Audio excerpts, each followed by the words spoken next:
You're watching Nevada Business Chronicles. Take a journey with us to see the innovative businesses that put Nevada on the business map. Connecting you with the businesses, events, and organizations that bring innovation and prosperity to the Nevada area, please welcome your host, Mitch Burney. On a previous episode, we promised to take you back to Palace Jewelry and Loan and to talk about diamonds with Joan Mack, founder, owner of Palace Jewelry and Loan. And joining us today is Justin Fresky, who's a GIA graduate gemologist, who's going to tell us about this incredible 8.2 carat emerald cut diamond. First, we got to talk about the history, the story behind this stone, because it's quite exceptional. One night we went bowling, Dennis and I. We had just come from California and settled in Reno. And this gentleman we bowled with, nice young man, I said, Dennis, my grandfather left me this diamond, and do you think you might want to buy it from me? And Dennis says, we'll be happy to make an appointment and look at it with you and see what we can do. So we met with him. He gave us a price, and we trotted down to the bank and made a loan and bought the diamond. He said he had this growth on his head, and he wanted to go back to Mayo Clinic and see what it was all about. And that's why he wanted to sell the ring. This was quite a while back. 1957. Joan, not only does this diamond have history to it, but Justin comes from a long line of family members that have a history at Palace Jewelry and Loan. So tell me a little bit about that. Okay. One night my husband and I were sitting at the desk at our home, and I got a phone call from Glenn, his father. And he and Kathy had just gotten married, his mother, and my cousin Glenn had a problem with his hearing, and the doctor said he better let his band go and get another type of work, or he wouldn't be hearing anything in the next 10 years. So he decided to call us and see if he could come up and work with us. So they came up, and we hired him, of course. And then I said, Kathy, what are you going to do? And she says, well, I'll probably go to work for a bank. That's what I was doing down in California. And I says, well, why don't you come here, and I'll teach you the books, and you can work side by side with your husband like I do mine. And she said, oh, that sounds great. So they both started working for us, and then they started having children. And both boys became, well, Glenn actually ended up over at my son Landon's store, and Kathy stayed with me at my store. And then Glenn Jr. and Justin started working with their father, and it's been a wonderful relationship. And we had a little tragedy. Kathy worked for me for 39 years, and we lost her to cancer. But her son, Justin, came and filling in for his mom and doing a wonderful job. Well, that was very emotional. Thank you for sharing that. And Justin, quite a legacy shoes that you have to fill. Yes.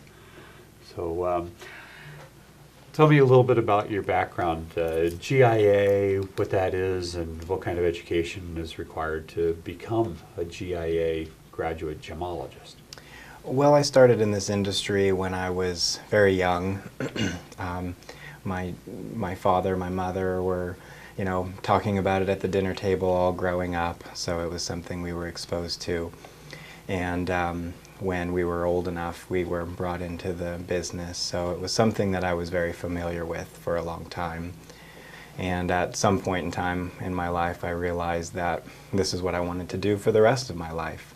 And I went to GIA, which is the Gemological Institute of America, and studied there and became a graduate gemologist so I could utilize those skills in this industry. Very young in my humble opinion, to be a GIA. I mean, that's quite an accomplishment there. That's a very high accreditation level when you're talking about gemology and the ability to appraise and value stones. So kudos to you. Thank you. And in this business, obviously gemstones, gold, these things go hand in hand, valuable items, and a way to accurately appraise and evaluate something is very important. We want to be fair to the customers, fair to ourselves, and so being able to accurately appraise something is very important. Makes you a pretty valuable asset. I try. I'm sure there are many people that would like to understand more about the grading of stones. There's color, there's clarity, and there's inclusions or flaws. So tell me a little bit about the grading systems and what that means to somebody who's shopping for a diamond. Sure. GIA was they are the foremost authority in diamonds, in gems and gemology, and they pretty much wrote the book on the modern color, cut, clarity, carat weight, the 4 C's that you hear of. We'll talk about color. That is the presence of color in a diamond, graded by the D to Z scale, D being colorless, Z containing a lot of yellow.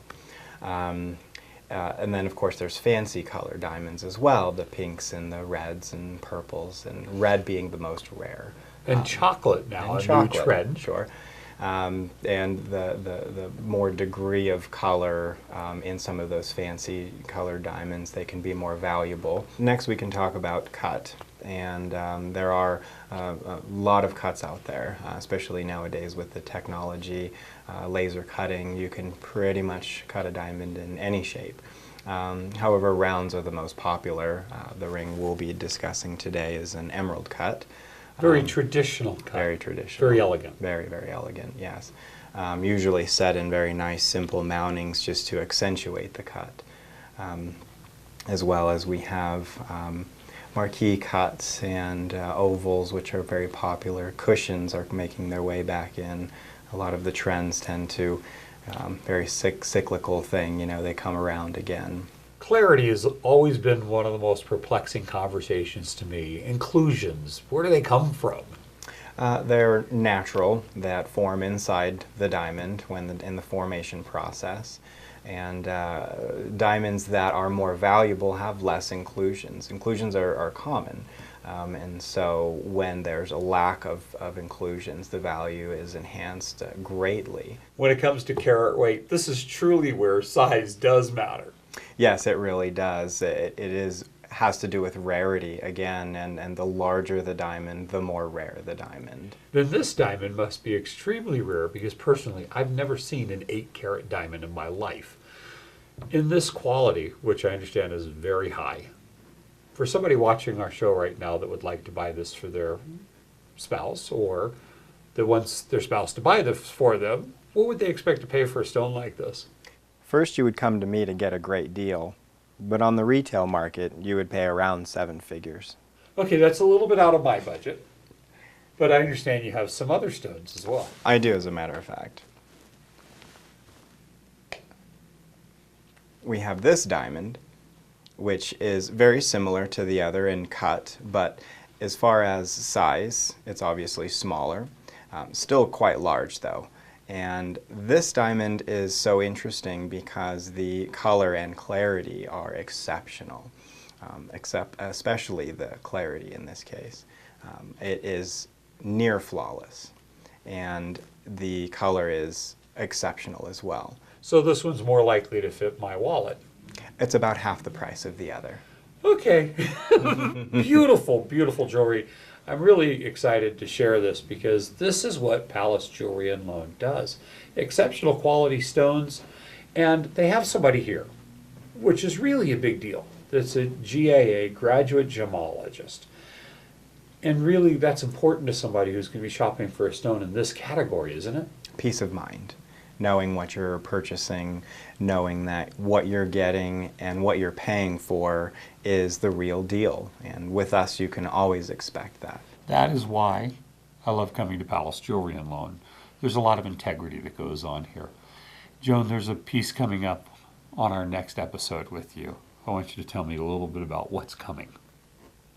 Well, what's coming is my father was a gun maker, and he was a gunsmith, and I grew up around firearms all my life. I enjoyed shooting, and the whole family did it as a sport.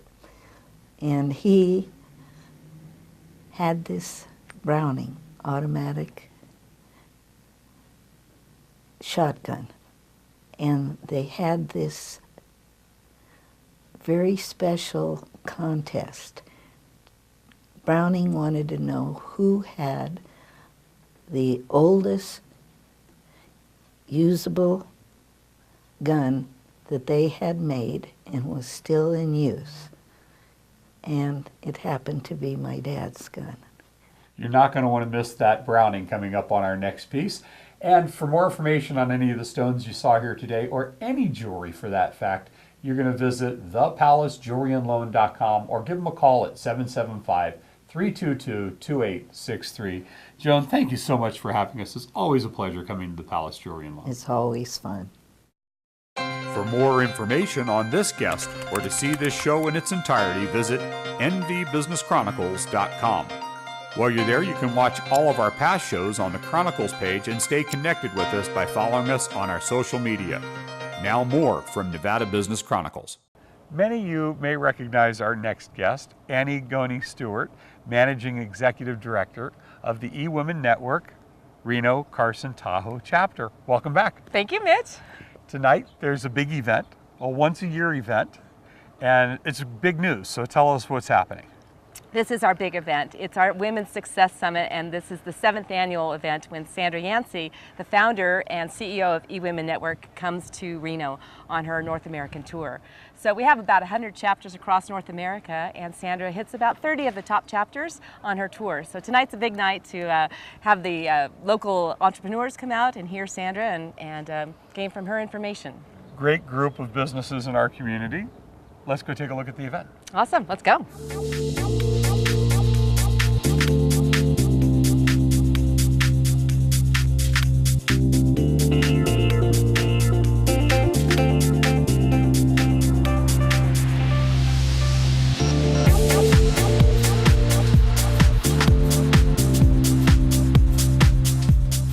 We're here with Sandra Yancey, the founder of eWomen Network. Thank you so much for allowing us to talk to you. Oh, it's an honor. Thank you for having me. It's our honor, actually. You founded the eWomen Network. What caused that to happen? Well, I'm a small town girl from Dayton, Ohio. I moved to Dallas. I really didn't know anyone. I knew it was a wonderful place for me to build my consulting practice with all of the world headquarters of, JCPenney and the EDS complex, right, and Frito-Lay and Texas Instruments. And so I started networking, and I couldn't find the networking group back in 1999 of women that really had the attitude that if they were going to spend the time networking, that they would, wanting to make, 6-7 figures. And it was just more of a hobby conversation or a social interaction, and I wanted to take it to that next level. Like, how do we take interactions and turn them into transactions? Fantastic, and that spawned the concept eWomen Network. Yes. Now a global entity with more than 100 chapters. Yes, across the U.S. and Canada, and we're in 6 countries. And the chapter here in Reno, Nevada that you're visiting for the Success Summit. Yes. One of the largest chapters it's one of in the country. Clearly one of our top 10, and over 200 active members, all led by the executive managing director here, Annie Goney-Stewart, and she's just a rock star here. I have 5 managing directors that I've picked to be on my personal advisory council to guide me in serving our members at a higher level, and Annie was one of them. She's right here in Reno. She's rock star. Rock star is absolutely appropriate. And I think it also says something about the community of Reno. Yes. The empowerment of women in business. And I just want to thank you for your contribution to that globally. Yes. Well, it's been an honor to be here and to serve Annie and the amazing entrepreneurs here in the Reno area. I have to tell you, I mean, I speak to tens of thousands of entrepreneurs all over the planet, and there is a vibration, an electricity here that was in that room that we spoke at tonight, and it was electric. I mean, it's inspiring for me to be in their presence. It's inspiring for me to be in their presence and yours. Thank you. You so much for allowing us to interview you. Thank you. Tonight I'm in Reno, Nevada, and some people would take this as an opportunity to gamble, but I'd rather place my bets on the sure thing, and there's nothing more sure than having amazing entrepreneurs in a sold-out, the biggest eWomen Success Summit yet, than here in Reno, Nevada.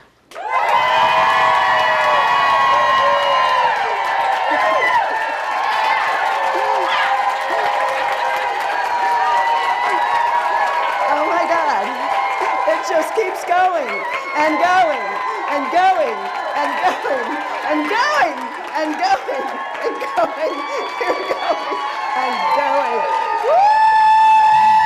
I got 4 things that I want to share with you today, and I'm going to be going over here since there's no clock in front of me and checking my time, because I want to stay not just on time, but I want to end early enough that I can take your questions.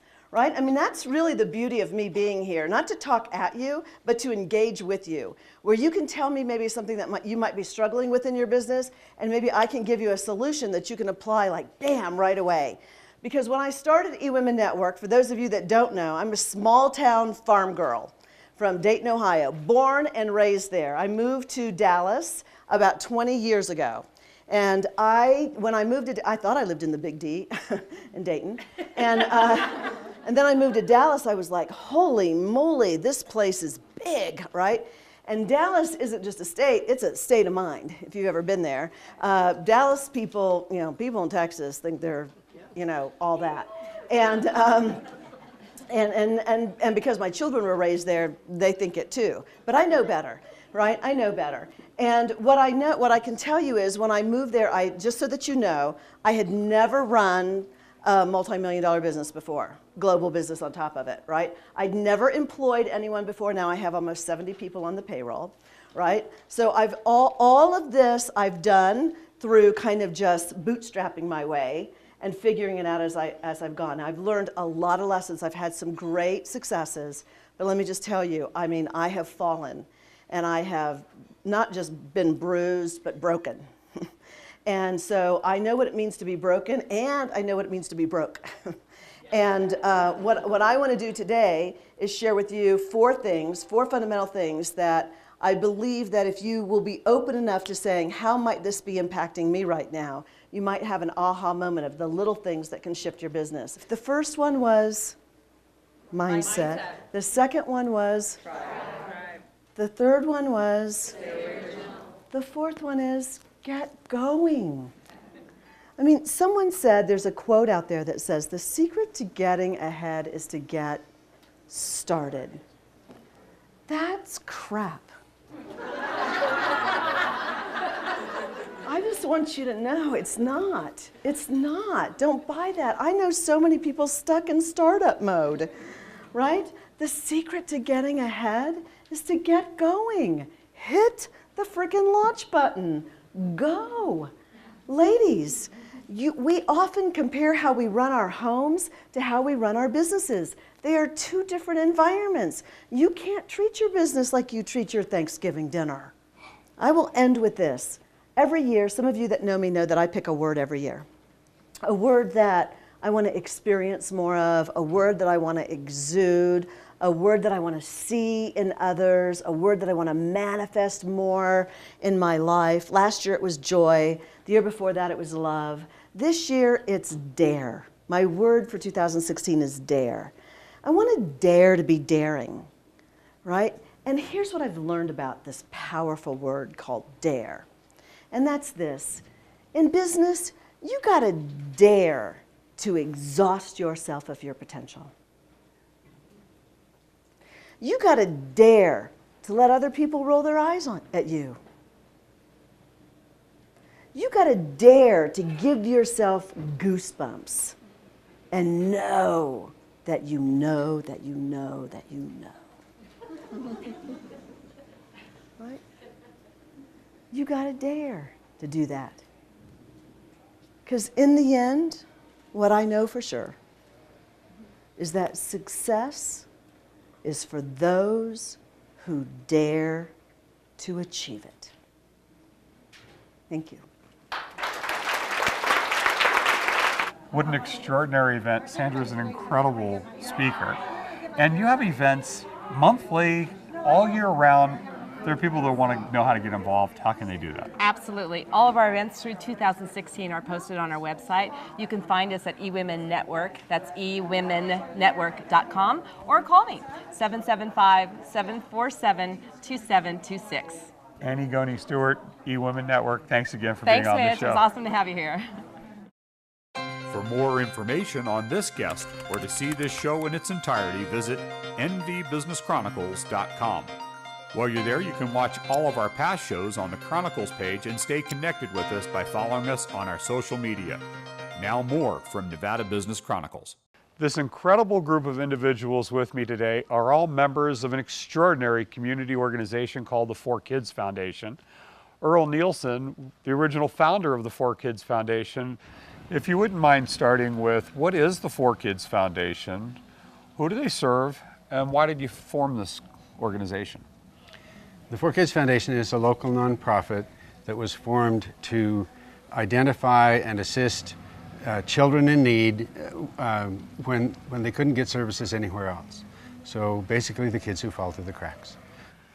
This is Paula Nielsen, the executive director of the 4Kids Foundation, extraordinary part of our community. And you were persuaded to become a part of this organization as executive director by your husband, Earl Nielsen. What is an executive director's responsibilities, and what is it that makes this so precious for our community? Well, my job as executive director is just about everything. I do the grant writing, fundraising, case management, special events, accounting. So just about anything that there is to do, I do it. The foundation is precious in that it provides children who have no other way of obtaining a need to obtain that need. We provide the funding for any need a child has. Now, I'm familiar with what you mean when you say any need, but this is one of the hardest parts of describing the work that 4Kids Foundation does. So do the best you can in explaining what any needs a child may have means that you provide funding for. Well, it is just that, any. We provide funding for eyeglasses, summer school fees, we do medications, we do medical procedures, we provide funding for swimming lessons or computers. Anything that will benefit a child, we will pay for as long as there isn't another organization or funding source to pay for it. That's absolutely incredible. I can't wait to introduce some of the board members for the 4Kids to our community as well. They're a great group. Thank you. Steve, I'd like to start with you and ask you, what is it that caused you to want to get involved with the 4Kids Foundation, and tell us a little about who you are in our community. My name's Steve Harris. I'm a local attorney for over 40 years. This community has given me a lot, and I wanted to give back.